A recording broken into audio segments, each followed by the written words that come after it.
اور تعلق ختم کر دیا.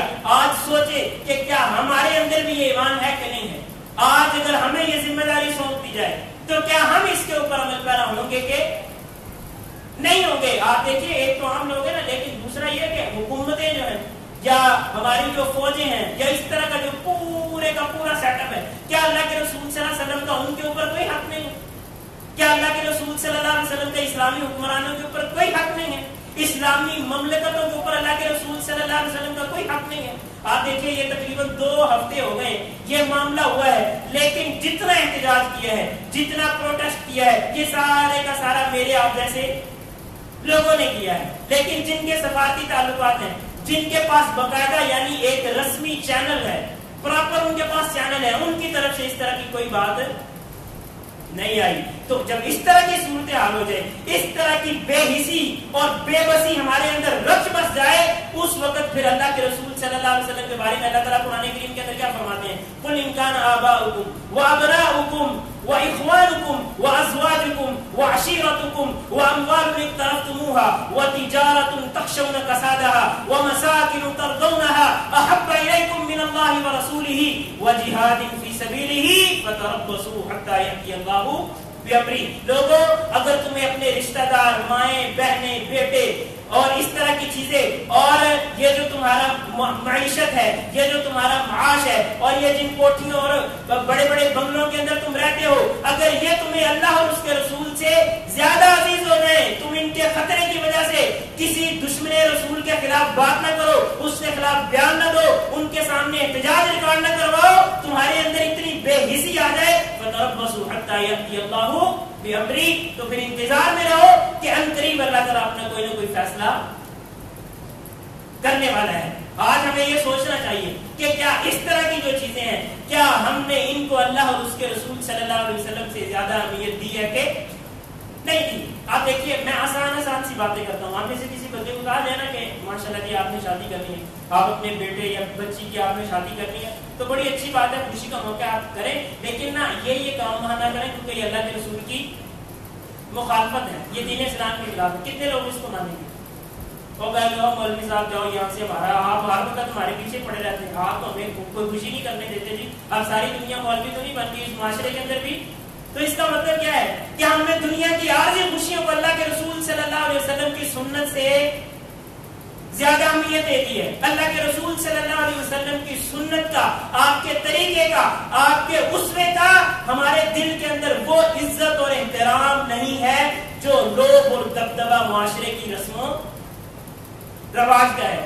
بہت سارے لوگ ایسے ہیں, ان کو کہا جائے نا کہ آپ یہ نماز پڑھنا شروع کر دو, وہ کہتے ہیں جی نماز پڑھنا شروع کر دو تو یہ کاروبار کا تو بیڑا گرک ہو جائے, یہ دکان میری آدھا گھنٹہ بند رہ جائے نا تو مجھے تو اتنے لاکھوں روپے کا نقصان ہو جاتا ہے. وہ جی میں فلان جگہ پہ ڈیوٹی کرنے جاتا ہوں تو وہاں اگر نماز چھوڑ دی نا تو وہ تو میری وہاں سے چھٹی کرا دے. اب اس طرح کے جو معاملات ہیں نا میرے بھائی, ان کے اوپر سوچنا چاہیے. کچھ چیزیں ایسی ہیں جو واقع جنون مجبوریاں ہوتی ہیں, جن میں واقعتاً انسان مجبور ہو جاتا ہے. اگر انسان واقعتاً مجبور ہو تو شریعت کے اندر بھی اس کے لیے گنجائش نکل آتی ہے. لیکن آپ دیکھیں ہم اپنی طرف سے گنجائش اگر نکالنا شروع کر دیں, اپنی طرف سے ہم عذر تراشنا شروع کر دیں, تو پھر یہ جو ہمارے نعرے نا کہ حرمت رسول پہ جان کی قربان ہے, یہ ہمارے منافقانہ نعرے بن جائیں گے کہ ہم منہ سے نعرہ لگاتے ہیں لیکن دل ان کا ساتھ نہیں دیتا. اللہ کے رسول صلی اللہ علیہ وسلم کا سب سے پہلا حق میں نے آپ کے سامنے بیان کیا کہ آپ کے اوپر ایمان لانا ضروری ہے. دوسرا حق یہ بیان کیا کہ اللہ کے رسول صلی اللہ علیہ وسلم سے دل و جان سے محبت کرنا, زیادہ محبت کرنا ضروری ہے. تیسرا حق یہ ہے کہ اللہ کے رسول صلی اللہ علیہ وسلم کی اطاعت کی جائے. چوتھا حق یہ ہے کہ اللہ کے رسول صلی اللہ علیہ وسلم کی ہم حمایت کریں, آپ کا دفاع کریں, اور جس طرح ہو سکے ہمیں دفاع کرنا چاہیے. جس پلیٹ فارم کے اوپر ہم دفاع کر سکتے ہیں, جہاں ہم دفاع کر سکتے ہیں, وہاں ہمیں اسی انداز سے دفاع کرنا چاہیے. پانچواں حق اللہ کے رسول صلی اللہ علیہ وسلم کا ہمارے اوپر یہ ہے کہ کچھ لوگ اللہ کے رسول صلی اللہ علیہ وسلم کی شخصیت کے بارے میں غلو کا شکار ہو جاتے ہیں, غلو کا شکار ہو جاتے ہیں. اللہ کے رسول صلی اللہ علیہ وسلم نے فرمایا کہ تم میں سے جو پہلی امتیں تھیں ان کو غلو نے ہلاک کر دیا تھا. غلو کا مطلب ہوتا ہے کسی چیز سے حد سے گزر جانا. ایک حد لگی ہوئی نا, آپ حد سے گزر جائیں گے تو اس کا مطلب کیا ہے؟ کسی ملک کی حد سے گزر جائیں گے تو اس کا مطلب کیا ہے کہ آپ نے اپنے آپ کو امن و امان سے نکال کے آپ نے خطرے کے اندر ڈال دیا. اسی طرح قرآن و سنت نے بھی کچھ حدود مقرر کی ہیں. اگر آپ کسی شخصیت کے بارے میں حد سے گزر جائیں گے تو یہ اس شخصیت کی عظمت نہیں ہے, یہ اس کی بڑائی نہیں ہے, بلکہ اس کی تنقیص ہے کہ اس کو ماننے والے کسی اصول اور ضابطے کے پابندی نہیں. اور اللہ کے رسول صلی اللہ علیہ وسلم نے اس حوالے سے پتا تھا, اللہ کے رسول صلی اللہ علیہ وسلم نے یہ چیزیں سب سے پہلے بتا دی. فرمایا لا تطرونی کما اطرت النصارى عیسی ابن مریم, اے میرے لوگوں, میرے امت کو مجھے اس طرح نہ بڑھا چڑھا دینا جس طرح یہ عیسائیوں نے کر دیا تھا. عیسائیوں نے کیا کیا, کہنے پہ تو وہ بھی محبت کرتے تھے, لیکن انہوں نے کہا محبت کا تقاضا یہ ہے کہ حضرت عیسیٰ کو اللہ کا بیٹا بنا دیا. انہوں نے کہا کہ اللہ تعالیٰ یعنی تثلیث کا عقیدہ انہوں نے رکھ لیا کہ اللہ تین چیزوں کا مجموعہ ہے, ایک اللہ ہے, ایک حضرت عیسیٰ اور ایک ان کے ساتھ حضرت مریم علیہ السلام. اب کہنے کو ان کے دل کے اندر عقیدت ہوگی, محبت ہوگی, انہوں نے سمجھا کہ اگر یہ نہ کرے تو شاید محبت کا تقاضا پورا نہیں ہوتا, محبت ادا نہیں ہوتی, لیکن یہ بات غلط تھی. اسی طرح ہمارے اندر بھی غلو کی کچھ شکلیں پیدا ہو چکی ہیں, اور وہ غلو کی جو شکلیں وہ اللہ کے رسول صلی اللہ علیہ وسلم کے فرمان کے خلاف ہیں. اگر آپ کچھ نعتیں ایسی ہیں, نعتوں میں آپ سنیں نا, اس کے اندر آپ کو یہ پتہ چل جائے گا. یہ قوالیاں وغیرہ ہوتی ہیں, ان کے اندر بھی آپ سنیں, میں کسی چیز کا نام نہیں لیتا کیونکہ بہت ساری چیزیں ایسی ہیں جن کی وجہ سے پھر مسائل بن جاتے ہیں, لیکن آپ دیکھیں کہ یہ چیزیں ہمارے اندر موجود ہیں. اللہ کے رسول صلی اللہ علیہ وسلم نے فرمایا لا تجعلوا قبری وثنا یعبد, بلکہ اللہ سے دعا کی اللہم لا تجعل قبری وثنا یعبد, اللہ میری قبر کو اس طرح نہ بنا دینا کہ لوگ اس کو بتوں کی طرح آگے پوجا کرنا شروع کر دیں. اور ایک اور جگہ پہ فرمایا کہ جس طرح پہلے لوگوں نے اپنے انبیاء کی قبروں کو عیدگاہ بنا لیا تھا, اس طرح میری قبر کو عیدگاہ نہ بنانا. لیکن بہت سارے لوگ ایسے ہیں جو اللہ کے رسول صلی اللہ علیہ وسلم کے اس فرمان کو کوئی اہمیت نہیں دیتے. اللہ کے رسول صلی اللہ علیہ وسلم کی قبر کے اوپر وہ وہی کچھ جا کے کرنا چاہتے ہیں جو عام میلوں ٹھیلوں میں ہوتا ہے. تو یہ اللہ کے رسول صلی اللہ علیہ وسلم سے محبت نہیں ہے, بلکہ یہ اللہ کے رسول صلی اللہ علیہ وسلم کی